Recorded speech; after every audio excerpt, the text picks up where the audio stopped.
di pengorban dulu gitu. Boleh nggak kita seperti itu? Atau kita mau ngambil yang dari hadiah itu tadi? Cuman saya pikir ngambil dari apa sih pengorban aja itu masih cukup gitu. Ini langsung ke bapak-bapak, kita kalau memang nggak jelas kita ke absen. Baik. Jadi yang intinya yang menjadi catatan, kita harus pertama menanamkan dulu yang berhak menerima daripada hewan kurban yang kita kurbankan itu yang pertama sahibul kurban, keluarganya yang memakan, murni keluarganya. Lalu yang kedua itu adalah handai tolan, ya tetangganya, orang dekatnya, temannya, ya orang-orang sekitarnya, itu menurut di fikih Hambaliyah dan Malikiyah, ya. Jadi di dalam mazhab Hambali dengan Hanafiyah. Lalu berikutnya yang ketiga, ini sasaran utama, ya, itu fakir miskin, ya. Nah, yang sasaran kedua tadi temannya, apakah temannya itu orang miskin dari sahibul kurban atau orang kaya yang sebagai hadiah. Nah, lalu yang ketiga itu adalah yang sasaran utamanya adalah orang miskin dan ini. Maka sejak awal memang seperti tadi yang sampaikan Pak Bun, ya kalau kita berkurban niatkan lillahi ta'ala, ya, itu sebenarnya tidak ada keraguan, tidak ada syak, tidak ada yang namanya khauf atau ketakutan yang kita udah serahkan ke panitia. Kita nggak ngambil di bagian, nggak terlalu meluk-meluk, lebih kurang dari sepertiga gitu kan seperti tadi yang sudah berlangsung selama ini, alhamdulillah. Ya, jadi kalau sampai menuntut lebih dari sepertiga, nah ini harus dikat oleh panitia, nggak boleh. Kalau itu sih nggak ada sih. Ya, nggak mungkin ya, mudah-mudahan. Nah ini mau memperjelas akad yang dimakan sama yang panitia yang biasa rancu tuh Mas. Panitia harus nggak enak aja gitu kan per tiga itu. Tapi kalau tadi kalau yang satu kita nggak begitu masalah. Yang masalah kemarin itu kan ada 7, ini berapa sih gitu kan? Kalau 30 tapi 100 kan 3 berarti kan 30 kilo, 30 bagi 7. Baik. Jadi permasalahan poin dua saja ya. Jadi yang untuk dimakan dan yang untuk panitia. Ya, kalau diambil dari misalnya sahibul kurban, tinggal akadnya saja.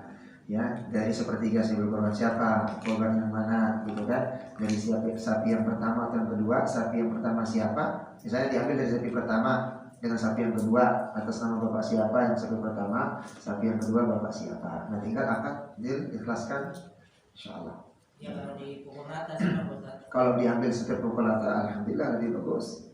Ya karena saya yakin dari 7 orang itu juga ada yang nggak mau ngambil sepertiga utuh gitu ya. Iya. Walaupun misalnya dia diminta, udah saya serahkan ke panitia saja, saya nggak ngambil sepertiga yang memang bagian dari saya, karena itu adalah aturan, ya sudah bebas.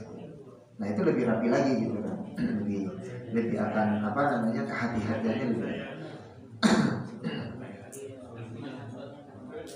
Mau konfirmasi aja Pak Ustadz. Jadi maksudnya yang tadi yang disampaikan sama Pak Gun itu berarti kan nanti panitia itu akan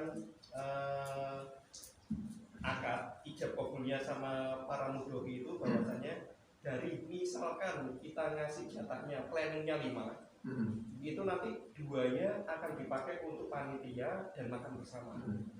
Seperti itu nggak apa-apa. Itu aja pertanyaannya. Benar seperti itu Kak. Khawatirnya kan kita ini ragu-ragu malah salah jadinya. Kalau emang boleh ya udah insya Allah akan kita lakukan.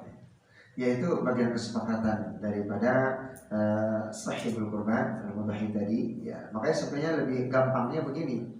Kalau menurut saya, sepertiga misalnya ada yang ikhlas atau pengorban, ya sudah bagian semua serahkan ke panitia untuk masak dan dibagikan, selesai. Nah kalau misalnya dibagi kayak tadi, ya kalau memang panitia yang mau kerja lagi ya monggo tarik itu kan lebih ribet, sebenarnya lebih ribet. Tapi kalau memang sahibul kurban pinginnya atau panitia pinginnya rata, ya nggak jadi masalah, tidak ada apa-apa. Asalkan selama dapat ya asalkan pengambilannya itu selesai. 5 bungkus nih diambil 2, atau 5 kilo atau 10 kilo, 5 kilonya diambil untuk ini dan semuanya mengikhlaskan dari 7 orang itu aman, insyaallah. Tidak, itu sama aja sebenarnya. Iya sebenarnya kan dari dulu kita ya itu dari diterangkan yang tadi kita udah melakukan seperti itu. Karena sahibul kurban itu paling dapat sekitar 2 kilo atau 3 kilo dari dulu kita kasih ya. Gitu. Nah ya kalau sekarang kalau dibagi ketemunya kita dapat 5 kilo kan sebenarnya emang dari dulu otomatis 2 kilo itu nggak ada bagian gitu. Sekarang tinggal mau kita benahi dari segi benahi dari akadnya itu. Iya, akad. Jadi ada akad. Kalau dulu nggak ada akadnya, sekarang insya Allah kita mari saling tahu untuk akadnya tahu dan kita saling tahu jatahnya memang diperbolehkan dan enggak. Makanya enak Pak Ustaz. Iya. Biar kehati-hatian juga. Ya, khawatirnya karena kan kita begini, pendapat kita kan masing-masing kepala. Ada yang orang memang benar dia ingin berkorban ikhlas, tapi ingin kekeh juga, ingin dapat gitu. Takutnya ada gumbal juga di belakang. Nah itu yang menjadi ada ketidakikhlasan. Tapi mudah-mudahan tidak terjadi hal seperti itu, gitu kan? Tapi ini insya Allah tadi kan kembali ya. Kalau dihitung-hitung sih insya Allah yang kita makan dan yang dibagikan kepada panitia itu itu bagian dari Sahibul kurban. Karena karena kurang gitu dari yang seharusnya. Yaitu yang tadi saya itu. Tinggal tadi akad awal sapi yang mana dan punya siapa, dia ikhlas gak ya? Kita Bukan kami, saya mohon maaf ya Pak Ediana, kalau yang tadi Pak Ediana nyampein, kalau saya nangkepnya kesannya seperti ingin nyari pembenaran. Jadi kita sih inginnya yang syar'inya, yang sesuai dengan syariatnya yang seperti apa. Kalau misalkan yang dulu memang kita sempat salah, ya mudah-mudahan lah dimaafkan karena sebagai kekhilafan.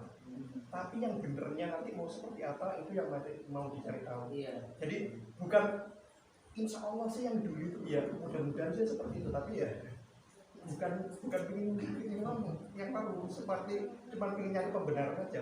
Saya harapannya sih ini malah saya bicara dua hal nih. Yang lalu mudah-mudahan ya ampun nih karena dua hitungan lebih masih ada lebih dari ini. Saya tidak menutup ke depan, tidak. Yang ke depan oke pakai cara mana? Oke, cara pengaman itu Pak Gun, mohon maaf nih, lagi saya nggak setuju kalau ngomongnya. Ya oke lah, nggak halangan nih. Jadi saya tidak menghalangi itu ke depan pakai syariat kan. Bukan itu Iya, maksudnya. tetap kita selalu benahi lah itu. Yang belakang udah kita bahas, mudah-mudahan. Jadi jalan tengahnya begini. Iya. Gitu. Sesuatu pekerjaan yang sudah lalu. Jadi kita ambil hukumnya begini. Segala sesuatu di dalam fikih itu asal muasal hukumnya adalah mubah. Ya, sampai datang dalil mengharamkannya, ya, memakruhkannya, ya. Jadi kalau sudah ada sama seperti khamar, ya, minuman keras itu asal muasalnya boleh minum sepuas-puasnya dulu di zaman Rasul. Tapi datang ayat tentang khamar mengharamkan khamar, maka dia menjadi haram. Sama dengan daging semua. Daging semua itu hukumnya adalah mubah, boleh dikonsumsi sampai ada dalil datang mengharamkannya. Semua binatang yang bertaring, yang berkuku, ya, yang buas menerkam yang lain, haram hukum dagingnya dimakan, begitu. Nah, sama konteksnya dengan konteks ini. Segala sesuatu perbuatan yang kita lakukan tanpa sepengetahuan kita itu halal atau haram dan tidak mempunyai ilmunya, maka Allah Subhanahu wa taala memaafkan. Yang menjadi salahnya kita tidak boleh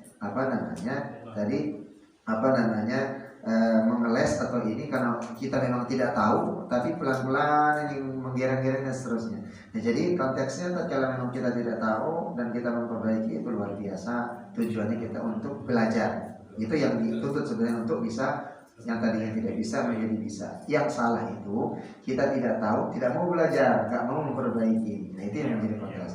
Nah, yang perbaiki sekarang jalan tengah kita yang berlalu, yang sudah karena tidak ada, mungkin kita menganggap tidak ada ilmu, tidak ada ini, kita mungkin fakir atau konteksnya seperti itu, ya sudah kita mau minta ampun kepada Allah, yaitu karena memang kekhilafan dan seterusnya, ya.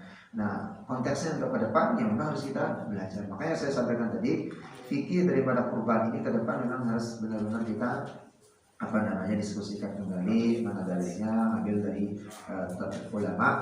Nah, dari teman-teman atau bapak-bapak yang sudah lalu menjadi panitia dan seterusnya, karena memang ketidaktahuan kita, ya sudah, Allah Subhanahu wa taala memaafkan dan mudah-mudahan dimaafkan, dan kita minta amal memaafkan itu. Yang sudah diselesaikan yang lalu, nah sekarang kita sudah mulai memperbaiki, dan ini adalah wujud untuk kita mau belajar bareng-bareng, dan itu yang menjadi Allah yang dikatakan oleh Allah dan Rasulullah adalah orang-orang yang memang memperbaiki diri, orang-orang yang bisa mau memperbaiki ibadah dan untuk bisa lebih baik lagi seperti itu, insyaallah. Jadi setiap amal kita insyaallah diajarkan hal yang baik Allah Subhanahu wa taala. Imma uang misalnya, mohon maaf itu salah dulu, tapi kita berniat yang memang nggak mungkin niat kita jelek, niatnya kan baik, tetap dia menjadi pahala. Nah itulah luar biasa menjadi seorang muslim. Niat baik saja belum dilakukan sudah dicatat satu amal kebaikan. Mau melakukan dosa belum dicatat sebagai dosa. Ya, sampai dia melakukan titiknya 10 dia akan melakukan dan dia sudah melakukan baru dia menjadi dosa. Tapi dia akan melakukan belum dicatat. Gitu ya, itu luar biasa. Makanya pahalanya bapak-bapak yang dulu sudah niatnya baik dan seterusnya, walaupun dia konteksnya misalnya tidak tepat dan karena apa namanya kefakiran atau kemiskinan daripada pengetahuan dan ilmu, maka itu menjadi pahala.